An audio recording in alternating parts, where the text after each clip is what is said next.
अर्चना शुक्ला अपने YouTube channel Anay साहित्य classes में आप सभी का बहुत बहुत स्वागत करती हूँ। मैं अपने कक्षा में आप सभी को हिंदी व्याकरण पढ़ा रही हूँ और आज की कक्षा में हिंदी व्याकरण का बहुत ही महत्वपूर्ण चैप्टर मैं संधि आपको समझाने वाली हूँ, जो कि संधि पढ़ने की चीज नहीं है, ये समझने की चीज है। यदि आपको समझ में आ गया तो संधि चाहे जहां से आए आप तुरंत उसे जो है पहचान जाएंगे। तो आइए आज देखते हैं संधि क्या है। संधि का शाब्दिक अर्थ होता है मेल या जुड़ाव। संधि का शाब्दिक अर्थ क्या होता है? मेल अथवा जुड़ाव। तो संधि जो हिंदी व्याकरण में है, संधि का मतलब होता है दो वर्णों का मेल, दो शब्दों का मेल। तो हिंदी व्याकरण में संधि, आइए देखते हैं। संधि दो वर्णों के मेल से जो शब्द बनते हैं, मतलब दो वर्ण आपस में जब मिल जाते हैं तो उसका संधि हो जाता है। उसे क्या कहते हैं? संधि। दो वर्णों का आपस में मिलना, एक उसमें विकार पैदा होना, दूसरा शब्द बनना, उसके अर्थ में परिवर्तन होना, ये संधि कहलाता है। अथवा संधि में जब दो अक्षर या वर्ण मिलते हैं, दो अक्षर या वर्ण जब संधि में मिलते हैं तब उनकी मिलावट से एक विकार उत्पन्न होता है, उनमें परिवर्तन हो जाता है और वर्णों के इस विकार जन्य परिवर्तन को, इस विकार जन्य मिलावट को संधि कहते हैं। संधि आप समझ गए होंगे कि दो वर्णों या अक्षरों के मेल से जो उसमें विकार उत्पन्न होता है, उसमें परिवर्तन होता है, उसके अर्थों में परिवर्तन होता है, वो क्या कहलाता है? संधि। जैसे यहाँ विद्या और आलय से बना है विद्यालय। विद्यालय का जब विच्छेद हुआ है तो बन गया है विद्या और धन आलय। यहाँ पर इसमें संधि विच्छेद में संधि हुआ है, विद्या और आलय जुड़ गया है, बन गया विद्यालय। तो विद्यालय जब एक हो गया तो इसमें विकार आ गया, इसके अर्थों में परिवर्तन आ गया, तो क्या बन गया? ये विद्यालय, ये संधि हो गया। विद्या माने होता है विद्या, आलय माने होता है घर या निकेतन। तो विद्या का आलय विद्यालय, जब दोनों विद्या और आलय मिल गए हैं, जुड़ गए, इसका संधि हो गया है, तो इसके अर्थों में परिवर्तन हो गया, इसमें विकार हो गया, तो ये है संधि। जैसे गिरिधन ईश, गिर माने होता है पर्वत, ईश माने होता है स्वामी। जब इसको जोड़ दिया जाएगा, इसका संधि हो जाएगा, तो इसके रूप में परिवर्तन हो जाएगा, विकार हो जाएगा और ये बन जाएगा नया शब्द गिरीश। क्या बन जाएगा? गिरीश। इसी प्रकार से रमाधन ईश, रमाधन ईश, रमा माने होती है लक्ष्मी, ईश माने होता है मालिक। लेकिन अगर इसे संधि कर दिया जाए तो बन जाएगा रमेश, इसके अर्थों में परिवर्तन हो गया और इसका विकार हो गया।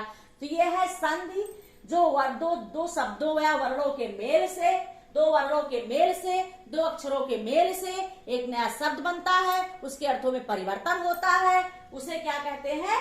संधि कहते हैं। जैसे महाधन उत्सव, महाधन उत्सव से क्या बना? एक नया शब्द बन गया महोत्सव। इसमें विकार हो गया, परिवर्तन हो गया और उसके अर्थ में भी परिवर्तन हो गया। तो ये रहे संधि। अब देखिए संधि के भेद। वर्णों के आधार पर संधि के कितने भेद होते हैं? 3 भेद होते हैं। वर्ण के आधार पर संधि के 3 भेद होते हैं। पहला भेद है स्वर संधि, दूसरा भेद है व्यंजन संधि, तीसरा है विसर्ग संधि। स्वर संधि क्या है? जहां पर दो स्वरों के मेल से विकार होता है उसे क्या कहते हैं? स्वर संधि कहते हैं। क्या कहते हैं? स्वर संधि। जैसे और जहां पर दो व्यंजनों के मेल से विकार होता है उसे व्यंजन कहते हैं, और जहां विसर्गों के मेल से विकार होता है वहां पर विसर्ग संधि होता है। तो आइए देखते हैं स्वर संधि क्या है। स्वर संधि दो स्वरों के मेल से उत्पन्न विकार को स्वर संधि कहते हैं। दो स्वरों के मेल से उत्पन्न विकार क्या कहलाते हैं? स्वर संधि कहलाते हैं। जैसे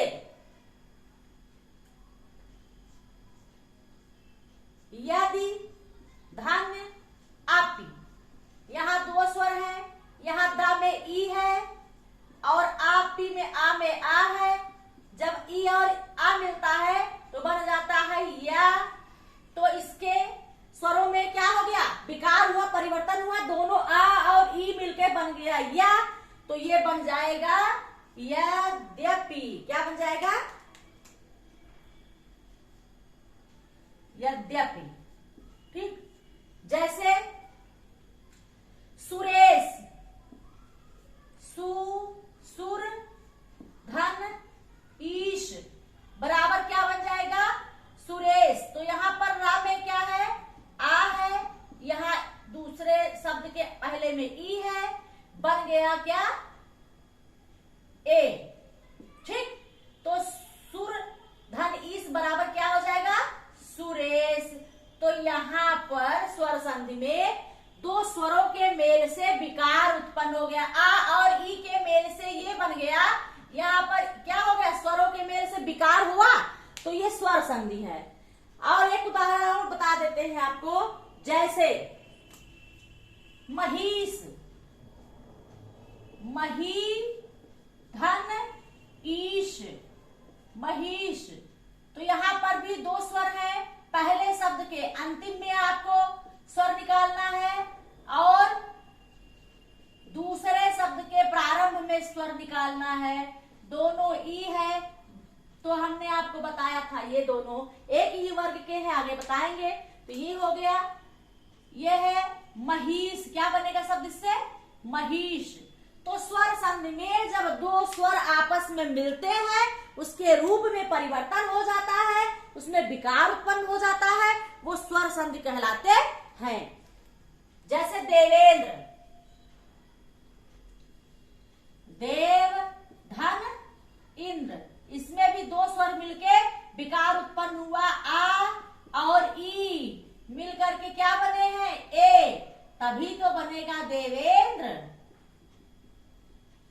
तो इस प्रकार से ये स्वर संधि है कि जो दो स्वरों के मेल से विकार उत्पन्न होता है, उसमें परिवर्तन होता है, उसे क्या कहते हैं, स्वर संधि। तो स्वर संधि के कितने भेद होते हैं, 5 भेद होते हैं। कितने होते हैं, 5 भेद।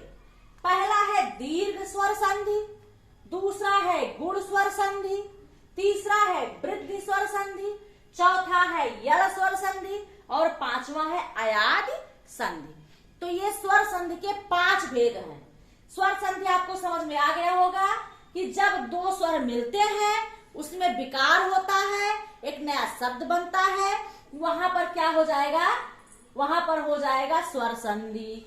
तो इसमें 5 भेद इसके, दीर्घ संधि, गुण संधि, वृद्धि संधि, यल संधि और अयादि संधि। तो आज मैंने आपको अपने इस कक्षा में संधि बताया और संधि क्या होते हैं, कैसे बनते हैं, उसको मैंने पूरी तरह से आपको बताने का प्रयास किया, समझाने का। और संधि के भेद में 3 भेद बताया गया है, स्वर संधि, व्यंजन संधि, विसर्ग संधि। स्वर संधि में स्वरों के मेल से विकार उत्पन्न होता है, व्यंजन संधि में व्यंजनों के मेल से विकार उत्पन्न होता है और विसर्ग संधि में विसर्ग के मेल से विकार उत्पन्न होता है। ये रहे 3 संधि। और 3 संधियों में स्वर संधि मैंने बताया, 2 स्वरों के मेल से विकार उत्पन्न होता है, उसे क्या कहते हैं, स्वर संधि कहते हैं। मैंने उदाहरण सहित आपको बता दिया है। और स्वर संधि के 5 भेद, दीर्घ स्वर संधि, गुण स्वर संधि, वृद्धि संधि, यल संधि और अयादि संधि। तो अगली कक्षा में हम आपको दीर्घ स्वर संधि क्या है या इन संधियों को विस्तृत रूप से एक एक करके पूरी तरह से आपको समझाएंगे। तो कल की कक्षा में, अगली कक्षा में दीर्घ स्वर संधि बताएंगे। आज की कक्षा में बस इतना ही। और आप लोगों से आग्रह है, आप मेरे चैनल से जुड़े, लोगों को जोड़े और अपनी शिक्षा को बेहतर बनाएं और वीडियो का, कक्षा का लाभ उठाएं। धन्यवाद।